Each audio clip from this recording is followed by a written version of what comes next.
সুপ্রিয় ভিউয়ার্স, আসসালামু আলাইকুম।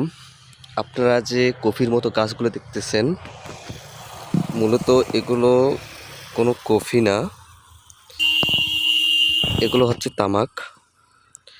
বলতে যারা স্মোক করেন তারা হয়তো বা জানেন যে বিড়ি বা সিগারেট জাতীয় যে দ্রব্যগুলো আছে, গুল, এগুলো মূলত তামাক থেকেই তৈরি হয়। এবং যে তামাক থেকে তৈরি হয় এগুলো হচ্ছে সেই তামাক। এগুলো প্রাথমিক অবস্থায় লাগাইছে, এগুলো আস্তে আস্তে বড় হবে।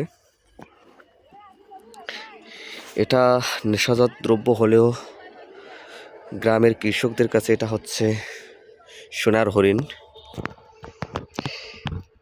এটার যে এতটাই লাভবান সেটা শুধুমাত্র একজন কৃষকই জানে এটার কতটুকু মূল্য। এই যে দেখতেছেন জমিটা প্রায় 1 বিঘা। এই 1 বিঘা জমি থেকে তামাক বিক্রি করবে প্রায় 60 থেকে 70 হাজার টাকা। আর এই তামাক লাগাইতে সর্বমোট খরচ হবে 5 থেকে 6 হাজার, সর্বোচ্চ গেলে 10 হাজার, এর বেশি না। এবং এখান থেকে তারা যে মুনাফাটা পাবে অন্য কোনো ফসল থেকে পাবে না। এবং 1 বিঘা জমিতে তামাক প্রায় হয় আপনাদের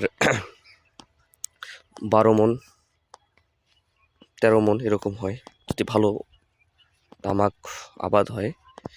আর 12 মণ 13 মণ তামাক কত দাম হতে পারে সেটা আপনারা একটু কল্পনা করুন। গতবার 6,000 টাকা মণ গেছে, তাহলে 6,000 টাকা মণ গেলে 12 মণ তামাকের দাম কত হতে পারে একটু ধারণা করে রাখেন।